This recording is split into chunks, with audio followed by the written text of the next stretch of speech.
ನಮಃ. ಶರಣ ಬಂಧುಗಳೇ, ನಾವು ತೆಲಂಗಾಣದಿಂದ ಇವತ್ತು ವಿಶೇಷವಾಗಿರ್ತಕ್ಕಂಥ ಒಂದು ಸಭೆ ಮಾಡಿದ್ದೇವೆ.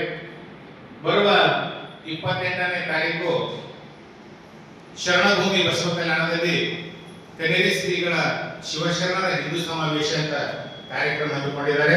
ಈಗಾಗಲೇ ಕರ್ನಾಟಕದ ಬಹಳ ಮಠಾಧೀಶರು ವಿರೋಧ ಮಾಡ್ತಾ ಇದ್ದಾರೆ. ಯಾಕೆ ವಿರೋಧ ಮಾಡ್ತಾ ಇದ್ದಾರೆ ಅಂದ್ರೆ, ಅವರ ಹಿಂದೂ ಸಮಾವೇಶಕ್ಕೆ ವಿರೋಧ ಮಾಡ್ತಾ ಇಲ್ಲ, ಶಿವಶರಣರ ಹಿಂದೂ ಸಮಾವೇಶಕ್ಕೆ ವಿರೋಧ ಮಾಡ್ತಾ ಇದ್ದಾರೆ. ಹಾಗಾಗಿ ನಾವು ಸಹಿತ ತೆಲಂಗಾಣದಿಂದ ರಾಷ್ಟ್ರೀಯ ಬಸವ ದಳ, ಯುವ ರಾಷ್ಟ್ರೀಯ ಬಸವ ದಳ, ಲಿಂಗಾಯತ ಧರ್ಮ ಮಹಾಸಭಾ, ಅಕ್ಕನ ಬಳಗದ ವತಿಯಿಂದ ನಾವು ಸಹಿತ ಆ ಒಂದು ಕಾರ್ಯಕ್ರಮಕ್ಕೆ ವಿರೋಧ ಮಾಡ್ತಾ ಇದ್ದೇವೆ. ಅವ್ರು ಬೇಕಾದ್ರೆ ಹಿಂದೂ ಸಮಾವೇಶ ಮಾಡ್ಕೊಳ್ಳಿ. ನಾವು ಈ ಮುಖಾಂತರ ನಾವು ಕನೇರಿ ಸ್ವಾಮಿಗಳಿಗೆ ಒಂದು ಪ್ರಶ್ನೆ ಮಾಡ್ತಾ ಇದ್ದೇನೆ. ನಾವು ಸ್ವತಃ ಹೈದರಾಬಾದ್ನಿಂದ ಕೆಲವು ಜನ ಅವ್ರ ಮಠಕ್ಕೆ ಹೋಗಿದ್ದೆವು.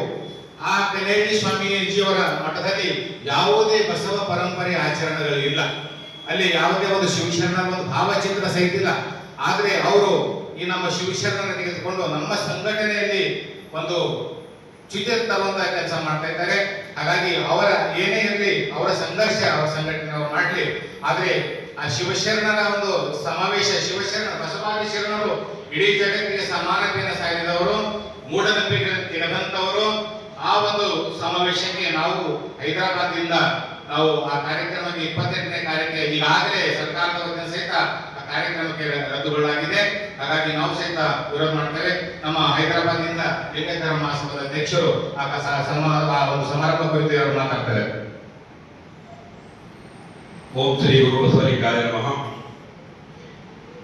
ಈ ಬರುವ 28ನೇ ತಾರೀಕು ಕನೇರಿ ಸ್ವಾಮಿಯ ಒಂದು ವಿರುದ್ಧವಾಗಿ ನಾವೆಲ್ಲ ಲಿಂಗಾಯತ ಧರ್ಮ ಮಹಾಸಭಾ ಹಾಗೂ ರಾಷ್ಟ್ರೀಯ ಬಸವ ಹಾಗೂ ಯುವ ರಾಷ್ಟ್ರೀಯ ಬಸವ ವೀರಮಾತೆ ಅಕ್ರಮ ಮೇಳಗಳ, ಕ್ರಾಂತಿಕ ನೃತ್ಯ ಅಕ್ರಮ ಮೇಳಗಳಲ್ಲಿ ಎಲ್ಲರೂ ಸೇರಿ ನಾವೇ ನಂತರ 28ನೇ ತಾರೀಕಿನ ಬಸವ ಕಲ್ಯಾಣದಲ್ಲಿ ಹೋಗಿ ಆ ಕನೇರಿ ಸ್ವಾಮಿಯ ವಿರುದ್ಧ ನಂತರ ನಾವು ಹೋರಾಟ ಮಾಡೋಣ, ಪ್ರತಿಭಟನೆ ಮಾಡೋಣ ಅಂತ ಹೇಳಿ ನಮ್ಮೆಲ್ಲರ ಪರವಾಗಿ ನಾವೇನಂದ್ರ ಲಿಂಗಾಯತ ಧರ್ಮ ಮಹಾಸಭಾ ವತಿಯಿಂದ ನಾವು ಏನಂದ್ರ ಆ ಹೋರಾಟಕ್ಕೆ ಸಮರ್ಥನೆ ಮಾಡೋಣ ಅಂತ ಹೇಳಿ ತಿಳಿಸ್ತಾ ನಾವೆಲ್ಲ ಸೇರ್ಕೊಂಡಾಗ ಹೆಚ್ಚಿನ ಸಂಖ್ಯೆಯಲ್ಲಿ ನಾವು ಬಸವ ಕಲ್ಯಾಣಕ್ಕೆ ಹೋಗಬೇಕಂತಕ್ಕಂಥ ಒಂದು ನಿರ್ಧಾರ ತಗೊಂಡಿವಿ.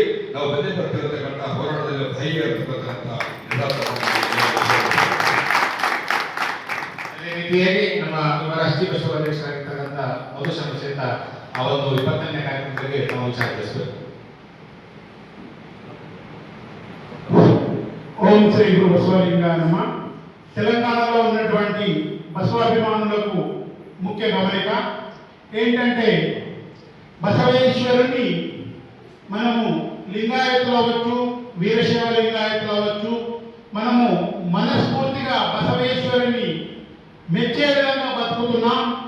మనకి సిద్ధాంతాల పరంగా అన్నదమ్ములాగా మనం ఎంత ఏ విధంగా కలిసిమెలిసి ఉంటున్నామో, అదే విధంగా కన్నేరి స్వామి గారు వేరే దురుద్దేశంతో మన మధ్య చిచ్చు పెట్టడానికి బసవ కళ్యాణానికి వస్తున్నారు. ఆ బసవ కళ్యాణానికి అతడు ప్రోగ్రామ్ అరేంజ్ చేయొద్దని అక్కడ కోర్టు కూడా వాళ్ళకి అనుమతి ఇవ్వలేదు, గవర్నమెంట్ కూడా అనుమతి ఇవ్వలేదు. కానీ చట్టం కొరకై తెలంగాణ నుంచి బసవేశ్వరుని అభిమానులందరూ అత్యధిక సంఖ్యలో ఇదే నెల 28వ తారీఖు రోజు బసవ కళ్యాణానికి వెళ్ళి, బసవేశ్వరుని పుణ్యస్థలం, అది శరణుల పుణ్యస్థలం. మనమందరము వచనాన్ని ఈరోజు జగత్తు మొత్తం బసవ కళ్యాణం గురించి కొనియాడుతుందంటే, మన సంస్కారానికి పాడు చేయడానికి కన్నేరి స్వామి కుతంత్ర పన్నుతున్నారు. కాబట్టి ఈ బసవేశ్వరుని సంస్కారము ఈ ప్రపంచానికి చెప్పవలసినటువంటి బాధ్యత లింగాయతులు కానీ, వీరశైవ లింగాయతులు కానీ అందరి బాధ్యత. కాబట్టి బసవేశ్వరుని అనుయాయులందరూ కన్నేరి స్వామికి విరుద్ధంగా అక్కడ 28వ తారీఖు రోజు అత్యధిక సంఖ్యలో రాగలరని తెలంగాణలో ఉన్నటువంటి బసవేశ్వరుని అభిమానులకు మనస్ఫూర్తిగా స్వాగతిస్తూ మరొకసారి అందరికీ హృదయంతో అనంత శరణు శరణార్థులు. ಧನ್ಯವಾದಗಳು ಶರಣ ಬಂಧುಗಳೇ. ನಾವು ಕನೇರಿ ಮಠಕ್ಕೆ ಬಹಳ ಸರಿ ಭೇಟಿ ಕೊಟ್ಟಿದ್ದೇವೆ.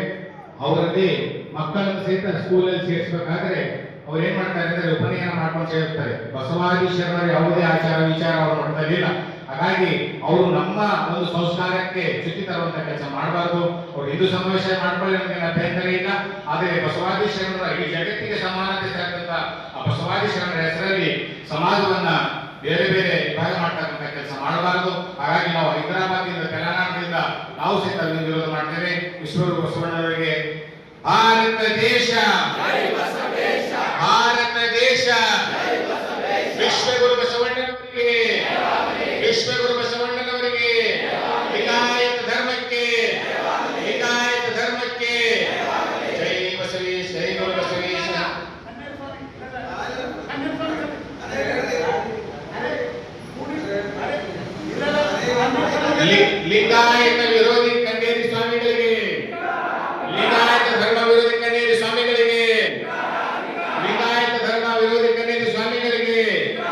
ಬಸವ ಸಂಸ್ಕೃತಿ ಅಭಿಯಾನ ವೇದ ಸ್ವಾಮಿಗಳಿಗೆ ಅವೆಚ್ಚ ಶಬ್ದಗಳಿಂದ ಬೈದಂತ ಕನ್ನೇರಿ ಸ್ವಾಮಿಯವರಿಗೆ ಜೈ ಗುರು ಬಸವೇಶ್ವರ ಹರ ಮಹಾದೇವ.